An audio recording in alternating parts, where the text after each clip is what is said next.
to assess that injury quickly. Patrick Anderson certainly had no other problems, judging by the way he ran off. No suggestion of the grogginess. Campbell is back on, and for the moment it's England's 10. Ince sent off against Sweden's 10. Patrick Anderson off to have a wound stitched. Yeah, that won't take long, I would imagine. Happening right now, a couple of minutes, 2 or 3 minutes, back on. But Mielby, number 8, you see there, who scored the second goal, just dropped in to a more familiar role for him. There's no stranger to playing there, so they can do that for the time being. I think he's won all his other caps as a central defender. Yeah. He's quite happy there. Of course, this was the ground against spilt blood where Terry Butcher played such a heroic part. Well, England are going to need, that was back in the late 80s, England are going to need some heroes now. But as long as, I know it's difficult when you get down to 10 men, but sometimes it can affect the team with 11 just as badly. If England can keep winning little set pieces and corners, Martin, then they have got a chance.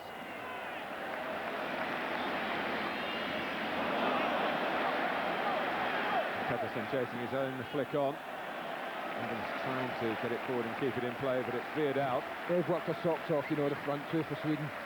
Larsson and Pedersen have really made, while England's back three for an hour, 70 minutes, look ordinary at times, and really tested them. David Beckham incidentally got a 2-game ban for his sending off. I think for 2 yellow cards, Paul Ince is likely to miss the next. Ince is at home to Bulgaria. Suspension for his country, not a new thing for him. His first international red card. Patrick Anderson waiting for the signal from the referee to come back on. Scholes.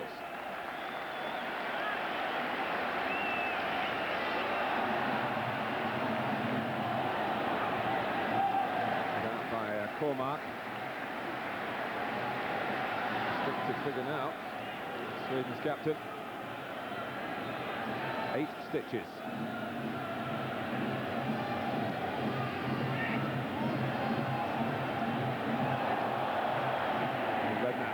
Well, a la Ince. Owen firing the sort of cross that he might thrive on. Not had a chance for Shearer. That's a brave header from Anderson, you know. It might have been an easy one, Martin, but you've just had 8 stitches in your head and the ball arrives at you in the box as soon as you come on. And that's going to be the problem. Shearer and Owen get drawn wide like that to provide some width. And England have got to find support from somewhere. Someone from the midfield, central area, whether the Redknapp Lee or Scholes, has got to get in and help them. Campbell.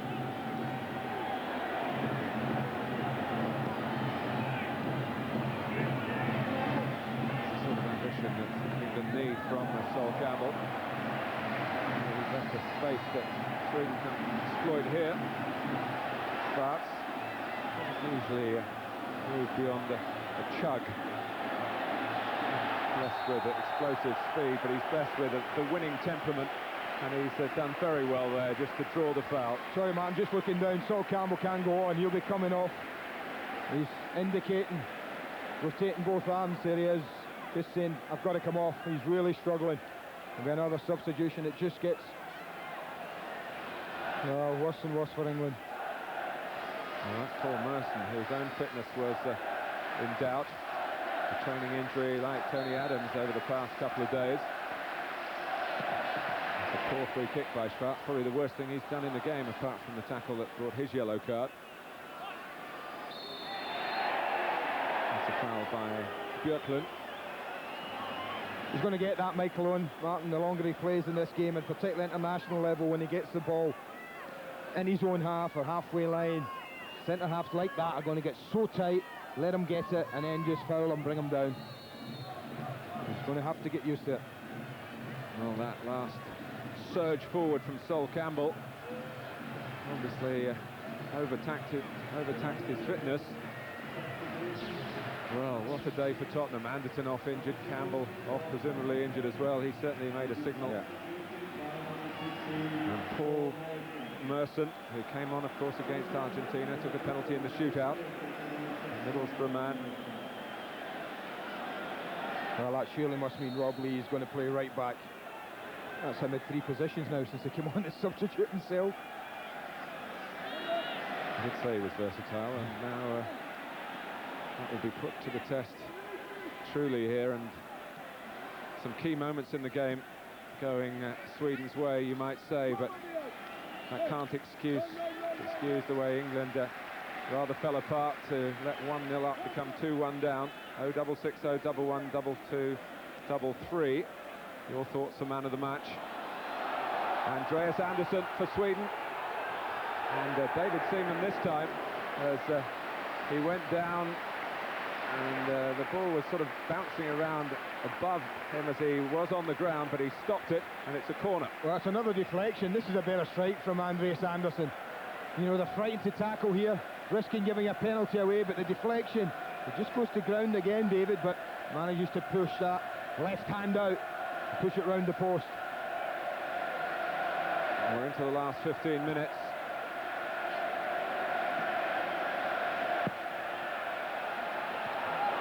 It's well met by Adams. Ljungberg.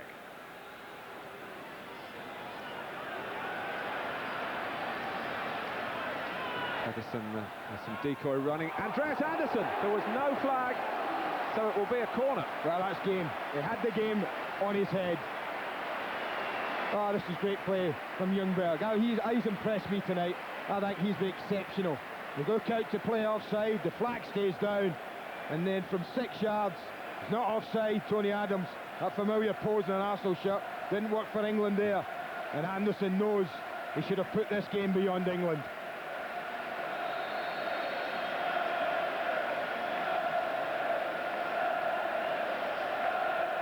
Here comes the corner.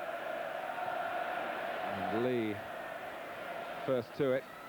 Kept in by Shearer well, but Scholes pressed by Ljungberg and by Schwarz. Lovely play from Sweden. Adams. Merson. Tony Adams coming forward himself, and by doing so indicating to his team that he wants them to push up collectively. Merson trying to spread it towards Shearer.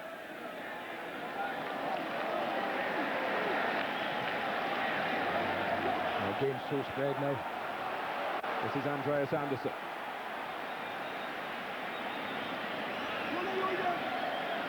Milde threading it to the feet of Henrik Larsson, who's making himself available again.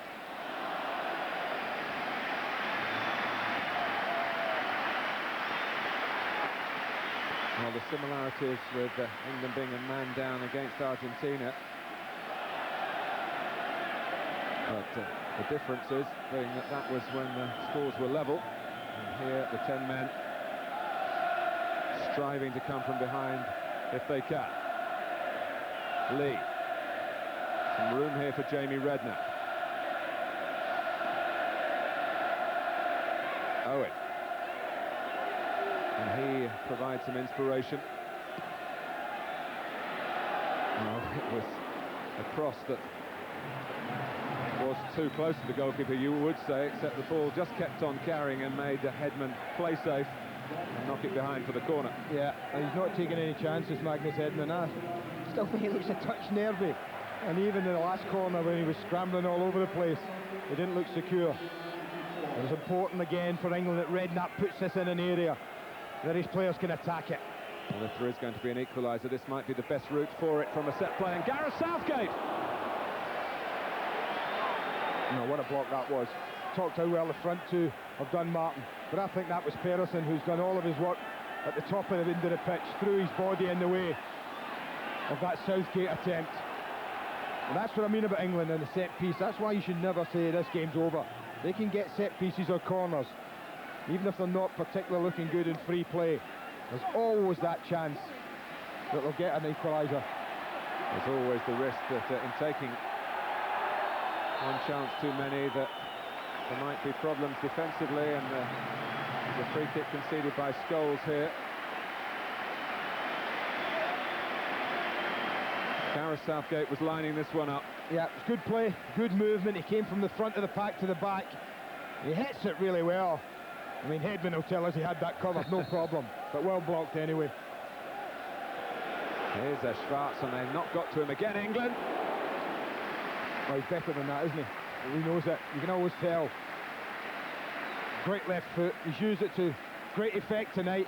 I think his delivery at set pieces and corners, apart from one, has been exceptional. But that wasn't quite what he had in mind. His last international goal, incidentally, 3 years ago, dare I say it in your company, was against Scotland. Scotland, who drawn in Lithuania today, 0-0. England would love to get a draw here. Time is against them. The scoreline is against them. They've lost Paul Ince with a red card, obviously against them. Larson. Hooked forward by Lasseau. Schwarz is there. And Redknapp. That's a booking.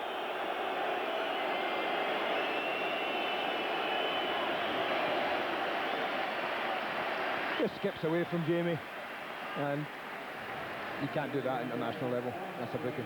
Well, they didn't have to make these sort of challenges against Newcastle last Sunday. Redknapp and Ince. Michael Owen booked as well in this game. It's all about pressure, Martin. It's all about how well the Swedes have set the stall out in this game. And I think the manager, up till now, Tommy Soderberg, great deal of satisfaction out of this.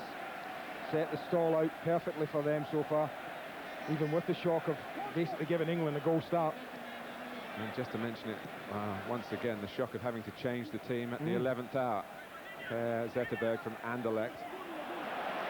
He was well, a certainty to start, but as I said at the beginning, he's a diabetic and his levels were wrong when he woke up from his pre-match sleep, and they just couldn't risk him, although he has been named amongst the substitutes. Here's Pettersson. No one going near post, although Sweden had three in the centre then. And the fans behind David Seaman's goal, frustrated, and maybe more problems for them here. This is Henrik Larsson. Southgate had to make sure he got the ball then. Larsson has been known to go to ground when there's a hint of a challenge around.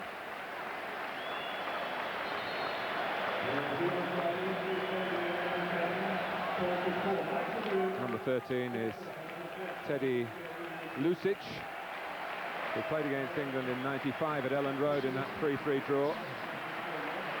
Croatian father and a Finnish mother, but a Swedish international, his 19th cap. One defender for another.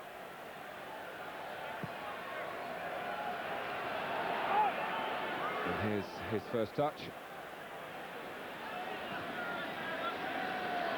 Schwarz.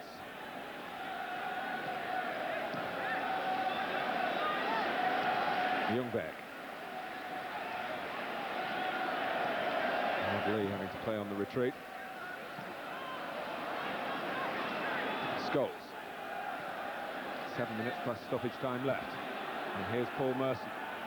Tony Adams has gone herring up to join the attackers. And now we'll try and get back.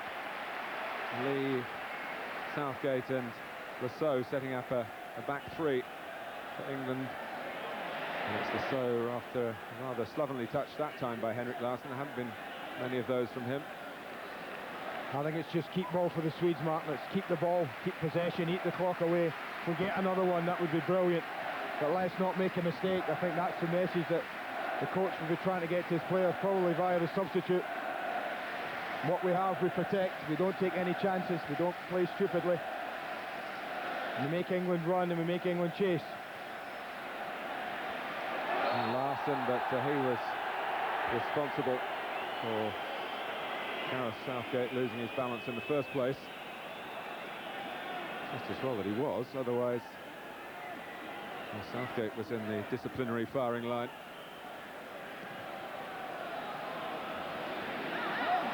Shearer. Now Lee. Merson.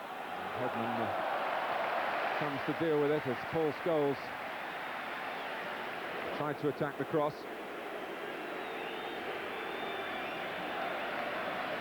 Teddy Sheringham ready to come on for England.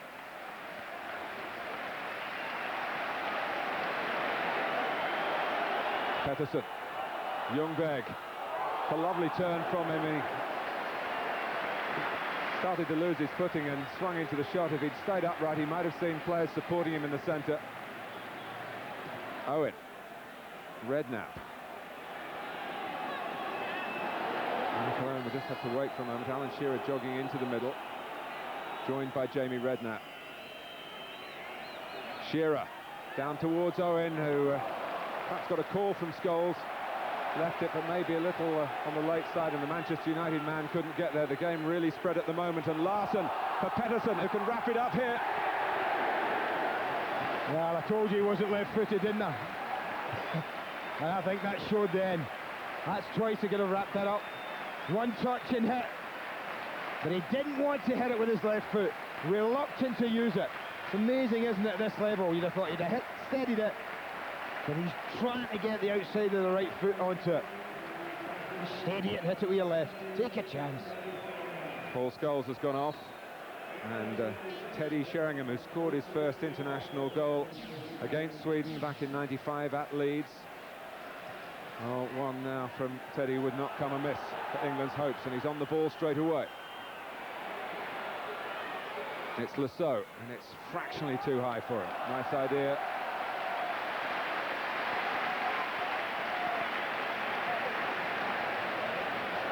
Schwarz, Roland Nilsson. If any youngster wants to learn about the right-back position, I would say watch Roland Nilsson. Sensational. You talked to Ron Atkinson about this guy, and a massive fan. And he's a sensational footballer. Great professional. Great quality. He's got a fantastic record against England as well. This is the 5th appearance. He's never been on the losing side. Well, it was a late show at Elland Road. That unbroke up not many years ago. England will be hoping for the same again. Sheringham. It's Lasso! And it came out off Edmund. It could have gone anywhere. It didn't go England's way. Well, if I thought the goalkeeper was suspect for England's goal, that was a brilliant save. Wonderful football that was. Great knockdown from Sheringham into the run of Lasso. Redknapp. Pettersson down on the ground claiming that Adams had pushed him there long before the ball arrived. Merson. Challenged by Schwarz. He's got to be careful. Larsson on the run. Sweden fans looking to roar the team to a famous victory here, and Magnus Hedman playing a part. Held Hart was beating faster here. Brilliant knockdown from Sheringham, because Lasso just has to hit it, doesn't need a touch. You don't have to use your hands. Brilliant spread from the goalkeeper. Great stop.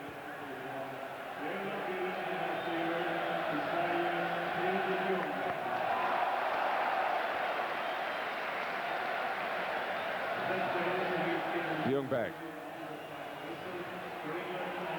Here's Mjällby, whose goal is looking more and more as though it's going to be the winning goal for Sweden. There will be a certain amount of stoppage time, particularly for that clash of heads between Campbell and Patrick Anderson. That will be interesting. Well, about a minute and a half of normal time.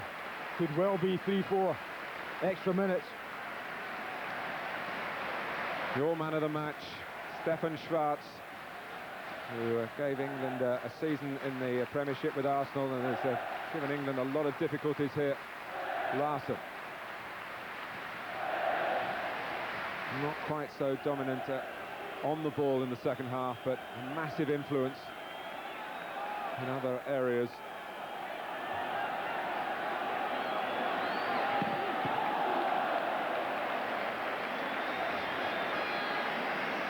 Their energy levels have been fantastic, the Swedes, I have to say.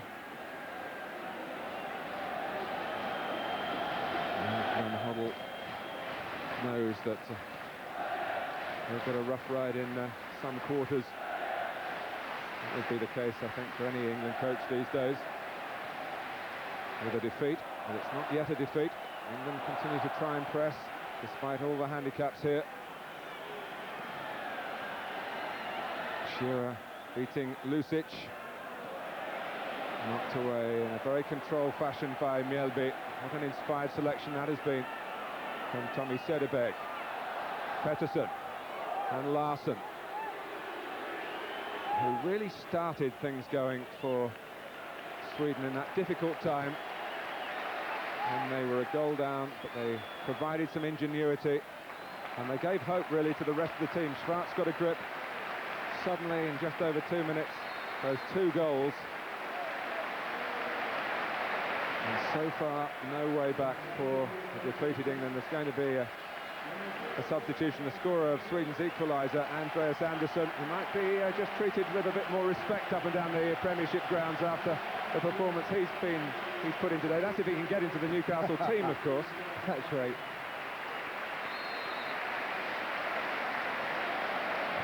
And he's been replaced by Patrick Andersson's brother, Daniel Andersson.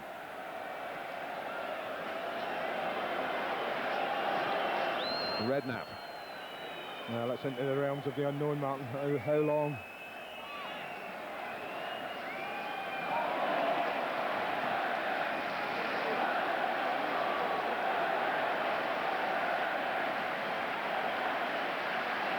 As I said, it's keep ball surely from the Swedes now. Roland Nielsen. I wonder whether he can believe it. 6 years on when he took part in that win. But to knock Graham Taylor's team out of the European finals, of course that's not terminal, a defeat here, but it will not be in any way what Glenn Hoddle was expecting. No, it's not, and I think in normal circumstances it wouldn't be. It's hard to judge, but I don't think the performance from England was a particularly good one, Martin. You know, in a defeat you try and look for positive things, and up until Lynch was sent off, and that's it. A defeat it is, a sorry start for England along the 2000 trail. No, it's not. He's raised his arm. Maybe the obituaries for England a little premature here. The referee, certainly Sweden was celebrating. They thought it was the final whistle. It's a chance for Björklund to half get it away, and for Shearer to seize it back, and here's Sheringham going towards the near post.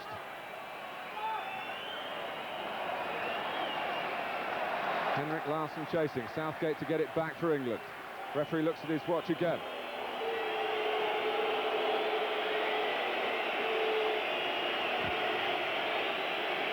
Here's Rob Lee. Adams attacking it, Shearer's there. And England look at the referee, who doesn't look at the penalty spot or point at it. Shearer staying down. Merson. Well, a talking point right at the end.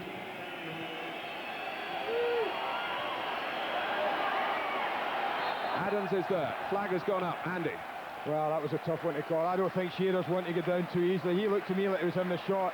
He's having a... I thought he maybe handballed it early. The leg comes out. The referee's right there. It's hard to see from that angle. In defence of the referee, Martin, he could have been no more than 10 yards away from the incident. But that was a call that I think could have gone either way, right at the end of this match. For a moment, England thought that a reprieve was going to be offered to them deep into stoppage time.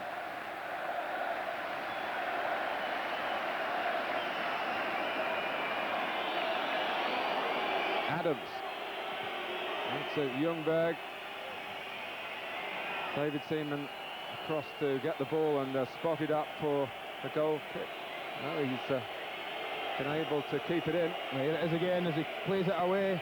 Oh, I tell you, that's contact. As I said, Alan Shearer doesn't go down easily. Flag has gone up again. Suddenly Sweden have gone very nervy when they were looking pretty composed in the circumstances. Holding the aces, of course, the lead, the extra man. Hedman making one very important save. And this time the arms go up from the Swedish players and they stay up. Glenn Hoddle must make sure that English heads don't go down at a time of negative news headlines about the head coach. It's a negative result for his team after the most positive of starts to the match, secured by Alan Shearer's early goal from the free kick. Shades of 1992 after that. And England's exit here from that European Championship, with goals from Andreas Andersson and Johan Mjällby in a 2-minute spell that turned the game on its head. And let's hear from Glenn Hoddle, who's with George Gavitt.